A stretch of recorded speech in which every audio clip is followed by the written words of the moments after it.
This vehicle right here is the STA-1, the tier 8 medium tank for the Japanese line within World of Tanks console, and that's exactly what we're looking at in today's video. One of the greats that I think a lot of people will really enjoy, and in fact probably one of the first in the line that actually feels quite good. And this is the case as you kind of move through the tech tree line with the tier 8 and tier 9 vehicles, the Type 61 and the STA-1 being some of the best in the game for the Japanese mediums. And so with that being said, what does this tank actually offer? Well, this is an amazing medium tank that maybe doesn't have the armor to back it up, although does have considerably more than you might expect on the turret, where you can bounce off a few rounds, although not the greatest, and if anyone aims 100% correctly, they'll probably pen you. It's just that mantlet that can be a bit of a pain for people to pen. So with that being said, the STA-1 is actually very, very powerful, not only because it has relatively decent speed of 45 kilometers an hour, not the fastest medium by any regards.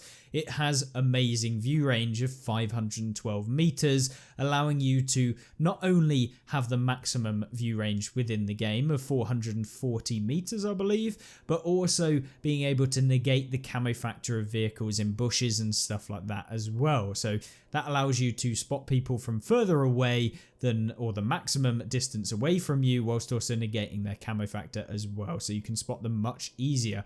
And combine that with pretty decent still concealment using camo advanced concealment. Mainly not necessarily in this vehicle. You may want to take this off and play it with something like ventilation for increased reload speed and view range itself. But for me, if we can reduce the concealment of a tank, we can kind of play a little bit more in the range of trying to get some assistance within the game as well, which is great for marks of excellence should we come to play this tank back and go through and grind this one out to get 3 marks, 4 marks, whatever we want to do. And so that's exactly what we're hoping that we can kind of do with this tank, be able to deal a lot of damage using the very good DPM of 2,743 that we have with this tank, which isn't the highest medium tank by far, but it is more than capable of being able to reload quickly, deal 240 damage, have decent penetration with the standard rounds of 219, which can deal with most tanks at tier 8. However, in tier 9 and 10 battles, you do have heat rounds, which are amazing for dealing with those heavily armoured vehicles, which is primarily what you'll be facing, that you can't particularly pen with 219mm anyway. So with that being said, a nice healthy amount of standard rounds alongside a nice healthy amount of premium rounds for those higher tier games, and because it's a tier 8 you'll be playing a lot of tier 10, so you want to make sure you do have quite a few of those heat rounds for those vehicles like we've talked about. And of course this is what this tank is all about: view range, accuracy and damage per minute, which makes this tank very, very capable in the hands of players that are used to playing more paper tanks. It's also a pretty decent tank to kind of get to grips with how to use mediums, and I really thoroughly enjoyed this vehicle when I did play it. It is definitely a recommendation. Is it overpowered? Is it amazing? Probably not, but it's definitely a lot better than you might think, and can be insanely competitive when it's played in the right kind of way. So let's have a look at how to play it in a decent matchup with a decent kind of result behind it. And so our first game starts on Malinovka. This is a map which typically favours heavy tanks going into the top of the hill, but we're going to try and get there early to deal with some of those heavy tanks and help out ours so that we can win the hill, one of the most important places on Malinovka to win. And often heavy tanks will try and go into the southern side of the map. There is a cap circle in this one. It is an encounter battle, so we have to at least provide some kind of help when regards to the cap circle. So we are going to go up the hill hopefully in the later stage of this battle, but we'll try and get off a few easy shots at the beginning of this game by going to this hill area here. Looks like there's quite a few heavies that have kind of pushed up, and so if we can get here, get a couple of shots in, that'll be fantastic. And we find ourselves with a spit or a spick in the enemy team. Unfortunately our aim is potato there, and we end up missing, which is fantastic, exactly what we wanted. But either way, we can kind of stay here. We can try and use our view range that is rather ridiculous anyway, and try and get in a couple of shots against some opponents. Now someone has got into the cap circle, and that is going to be the feature of today's video. Basically people jumping into caps, which is always my most hated thing. The cap circles, I really wish they would change how they work. And there you go, first one into the WZ, allowing us 250 damage. But we're finding ourselves potentially being able to get a couple of shots into various different tanks in this game. The accuracy and aim time of this vehicle, pretty good. You can certainly swing about and find a lot of opponents out in the open. We start off with the IS, and because we have such a good reload, people don't have chance to get back in between cover. I don't know where our shell went there, but that was very unlucky that we didn't hit that guy. But we hit him again, and we're going to go for another blind fire. We look like we hit the tracks of him, but someone else finishes him off just before we could get another one into him. So, a okay start to the game, considering how many potential shots we could have actually landed in this. And yes, I miss shots as well. It is a thing. Content creators do miss shots. You don't always see us actually having the best games ever.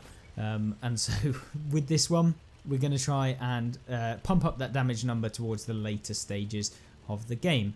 We're now going to move towards the hill area, or at least move further away from this medium. I don't want to get spotted there, basically. And so that's why we move out of the way. And it also allows us to potentially get a couple of shots into the Ariete. Now, my main fear of getting spotted where we were is not actually the Ariete and the Mutts that are there, but it's actually the tanks that are in the field area on the south of the map. So we don't want to get spotted, and of course pumped by a load of TDs that have kind of made their way towards where our cap is. The Black Prince, I was kind of laughing in the chat when we were having this game, thinking, that feels bad to be a Mutts and a Black Prince against the Mutts, etc. He's going to get pumped. But in fact, he ends up kind of pumping a lot of these opponents that were kind of moving forward. He does get taken out eventually, but they definitely weren't having a fun time against the Black Prince. He wasn't going without a fight. And here you go. We're up against the Vipera. We've loaded our heat rounds because basically trying to snipe a lower plate of a Vipera is just a pain in the backside. And although it says we can pen the side of the turret of the Vipera, which I thought we would be able to do, we aren't actually doing. So we decide to go for some targets that we can hit and lower the health of the Mutts and stuff like that. And they're probably going to be the ones that spot us anyway. But we go for the Vipera again. We need to get this guy out. He's out in the open. He's not doing anything particularly useful for their team. And so we need to get rid of him. I spot a CS44 that's pushed up, and we need to get rid of him because he is probably the most dangerous to us right now, as he can spot us where we are. But the Vipera, we need to get rid of him. We hit him in the side, which is amazing. Brilliant. Nice to see. And then we go for another shot, which actually hits, which is perfect because the CS44 is about to run up from behind me.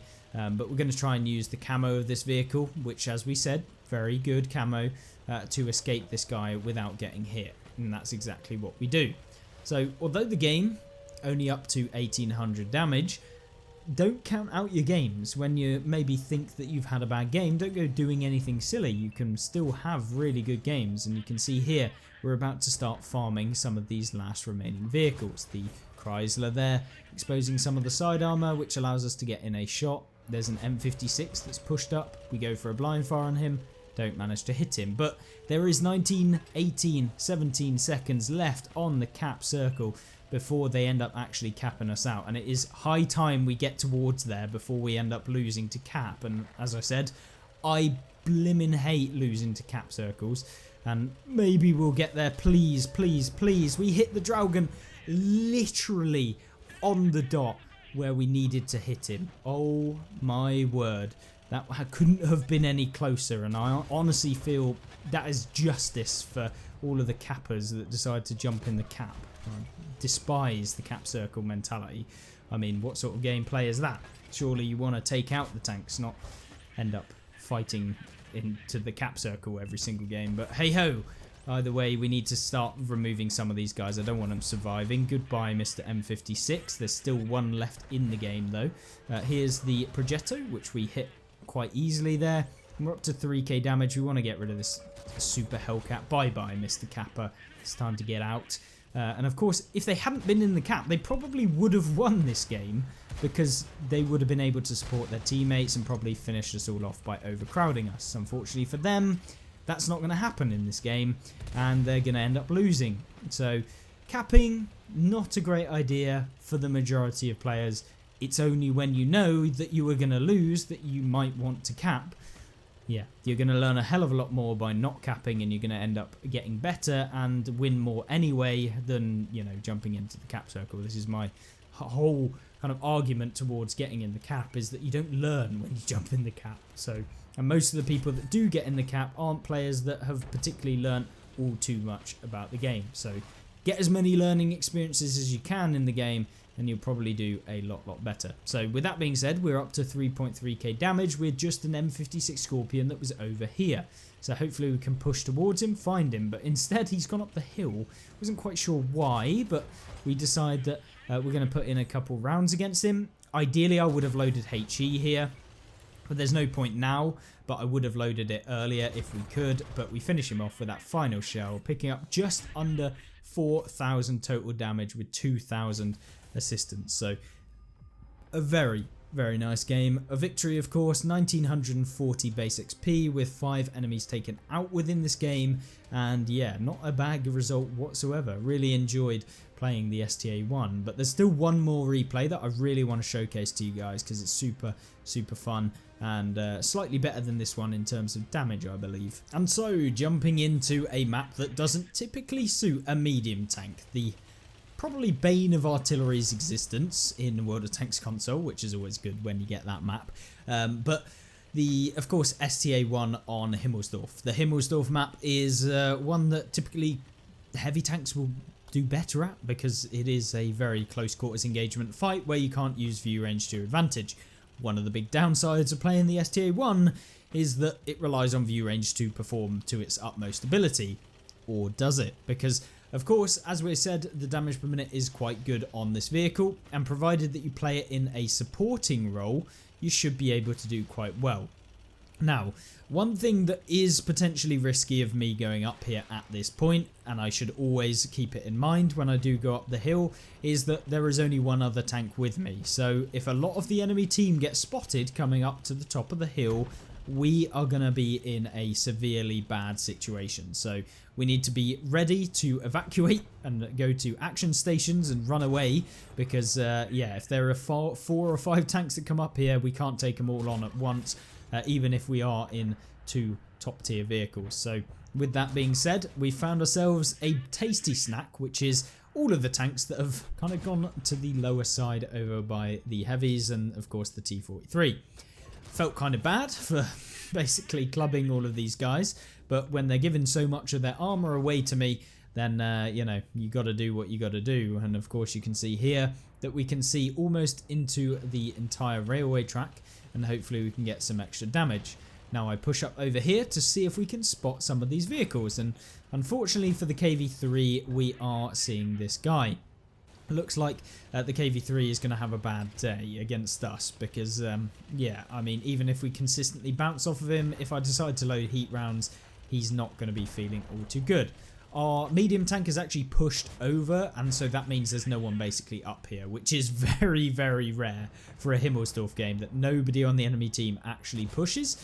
But instead of going for the KV3, I thought I'd give him a little bit of a chance to get some damage and go for the little tier 8 premium vehicle, the Chrysler K, and then after the T-43, which is the tier 7 Soviet medium tank, which maybe is a little bit unfair against him, but at the same time we then focus on the T-28 prop that's on the other side of the map, and we just keep putting in a couple rounds into him. This is where the kind of reload speed, I could have probably gone for another one there. I don't know why I didn't actually just go for another shot. I did then, but yeah, probably should have done that earlier. And the KV3 is still there. We can't one-shot him, so we could get one more into him if he's going to offer it up, but we don't know that yet. We just got to wait and see what the enemy team do. Try and go for one on the T-28 prop, but the slow speed of the AP rounds is not great.